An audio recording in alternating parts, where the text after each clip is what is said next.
Lena still remembered the sound of their laughter as the truck pulled away. Kyle, her husband, had asked her sweetly to grab him an energy drink because he was too tired to walk inside, and she had gone without hesitation. When she stepped back out of the convenience store, the truck was already rolling away, tires kicking up dust under the blazing sun. Brad and Chase, Kyle's older brothers, stuck their heads out the windows, filming the moment like it was entertainment. Chase shouted, "Good luck, Lena. See you in 300 mim," as they disappeared down the empty road. She yelled after them, waving desperately, "Kyle!" But their laughing only grew louder. The gas station sat in the middle of nowhere. One pump, a filthy bathroom, a vending machine filled with stale snacks, and nothing else. Her phone battery was nearly dead, and her wallet remained in the truck. She tried to appear calm, sitting on the curb and pretending it was all just a stupid joke, but the longer she waited, the more hollow she felt. Minutes turned into an hour. Her hands shook, her mouth dry, her heart sinking with each passing moment. Finally, just before her phone died completely, a text arrived. "Don't be mad, babe, just a prank. We'll come back in a bit." Instead of laughing, she felt something inside her shift. This wasn't a harmless prank. This was the man she had married, the man she cooked for, defended, and cared for, finding amusement in abandoning her hundreds of miles from home. Standing in that dusty parking lot, she understood something she had ignored for years. Kyle didn't love her. He loved how she made him feel. His brothers had always made things worse with their pranks, which she now recognized as cruelty. She had spent years swallowing her hurt and forcing herself to smile, convincing herself she was too sensitive. When the convenience store clerk shrugged and said, "They'll be back, I guess," she no longer believed it, and for the first time she didn't want them to come back. A woman in a minivan arrived with 2 children in the back seat. Seeing Lena sweaty, scared, and alone, she offered to drive her north. Lena accepted. As they drove away, she stared out the window, realizing she wasn't going back. Not to Kyle, not to the laughter, not to the life where her pain was entertainment. That was the moment she chose herself. The woman who stopped, a stranger named Marcy, drove Lena for hours in her minivan, 2 children asleep in the back. She handed Lena snacks, a charger, and even a $10 bill, just in case. Lena would never forget that kindness. She barely spoke during the drive, staring out the window as the landscape blurred by, realizing how many tears she had already wasted over the years. When Marcy dropped her off at a small-town bus station 2 towns over, Lena thanked her quietly before stepping out into the unfamiliar streets. With the last bit of battery on her phone, she checked bus schedules and sent a message to someone she hadn't spoken to in years. "Can I come stay with you for a while? I don't know where else to go." The reply came quickly. "Always come home." It was from Aunt May. That night, she bought a one-way ticket using the money she had secretly saved under her mother's maiden name, money Kyle never knew existed. On the bus, she considered calling him, not to beg but to close the chapter. However, she imagined Brad and Chase laughing in the background, mocking her for being dramatic. So she didn't call, and Kyle didn't call either. Not that night, not the next day, not ever. When she stepped off the bus the next morning, the air smelled of salt water and pine. Aunt May waited in an old blue pickup truck. She looked older, but her hug felt exactly the same. She didn't ask what happened. She simply said, "Let's get you inside." For the first time in years, Lena felt someone was on her side. Aunt May's house was small and warm, filled with the scent of lemon polish and fresh bread. Lena slept for 2 days straight, her body finally releasing years of tension and forced smiles. When she awoke, Aunt May slid a plate of eggs and toast toward her and handed her an envelope. Inside was some cash and a slip of paper with a name written on it. "My friend at the diner can use help," Aunt May said softly. "Just tell them that's your name." The name on the paper read Lena Morgan, her mother's maiden name. It felt familiar, warm, and truly hers. Within the week, she started working at a small diner near the water, paid in cash, serving coffee and wiping tables. It wasn't glamorous, but it gave her purpose. On quiet evenings, she sat on the porch with Aunt May, sipping sweet tea and watching the sun dip into the ocean, slowly stitching herself back together.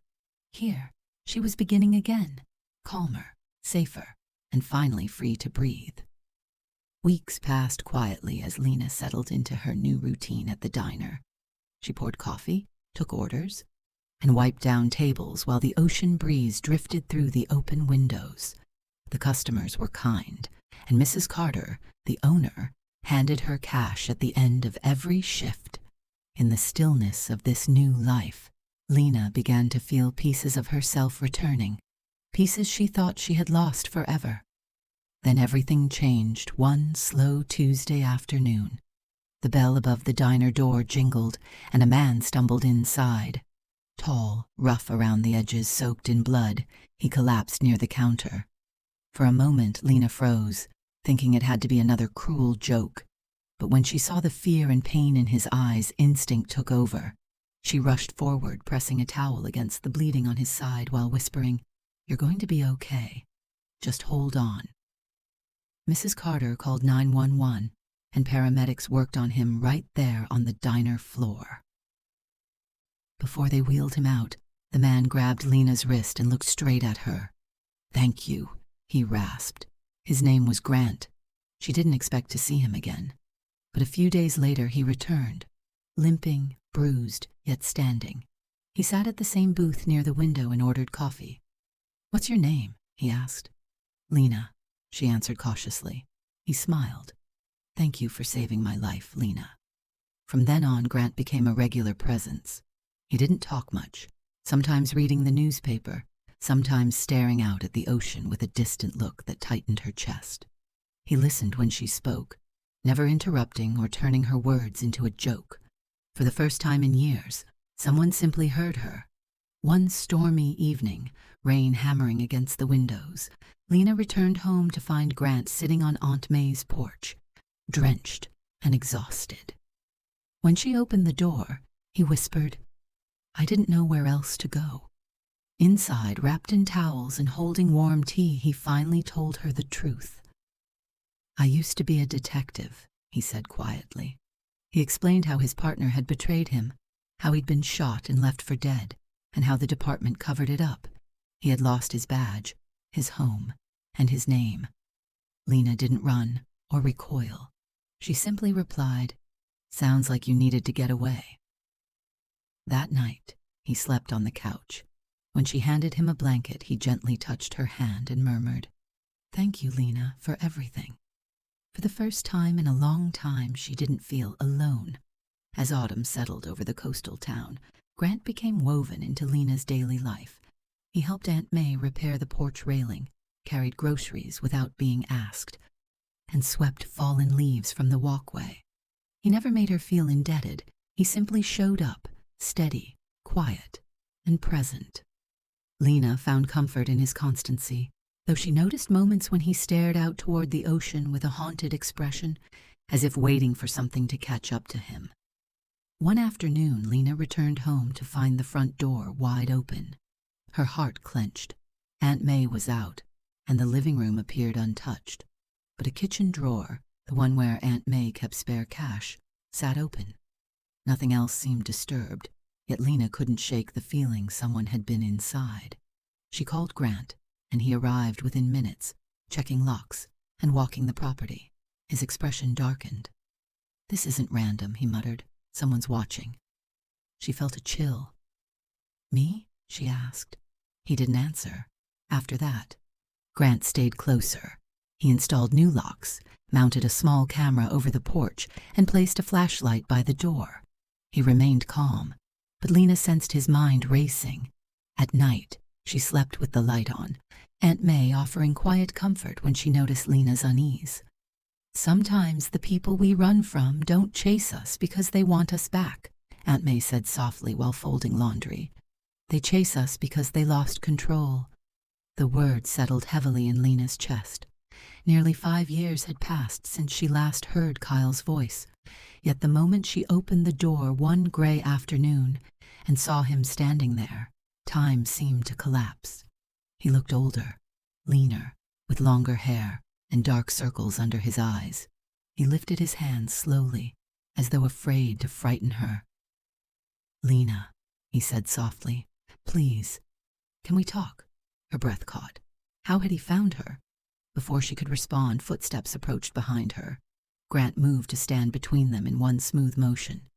"Who are you?" he asked, firm and calm. Kyle blinked, startled. "I'm her husband." The word struck Lena like a blow. Husband. As if 5 years of silence meant nothing. She stepped out from behind Grant, her voice steady. "I'm not your wife." Kyle's eyes flicked between them. "Lena, please just give me 5 minutes." She looked at Grant. He gave her a small, supportive nod. She stepped outside and closed the door behind her. The wind smelled of sea salt and rain-soaked leaves as she faced the path she thought she had escaped. The day after Kyle appeared, Lena sat on the back porch with a cup of tea warming her hands, her thoughts heavy and tangled. He had stood on the very porch where she had rebuilt her life, and now she felt the weight of the goodbye she never spoke. That afternoon, a quiet knock sounded.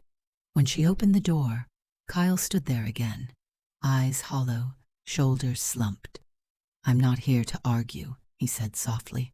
"I just want to talk, please." Grant was inside fixing the hinges on the guest room door. He heard Kyle's voice but didn't step in, trusting Lena to face this moment. She stepped outside and closed the door behind her. Kyle took a long breath. "I know there's no fixing this. I'm not expecting a second chance. I just want to understand what happened after I left you there." So she told him, not everything, but the truth that mattered. She explained how she had waited for hours in the heat, how she finally realized she didn't want to be found anymore, how she used the money she had secretly saved to disappear. "I didn't plan it," she said, "but when it happened, I knew it was the door I'd been waiting for. I just didn't know it until you slammed it shut behind you." Kyle looked devastated. "I thought you were just being dramatic. I didn't know." "No," Lena cut in. "That's the thing. You never knew.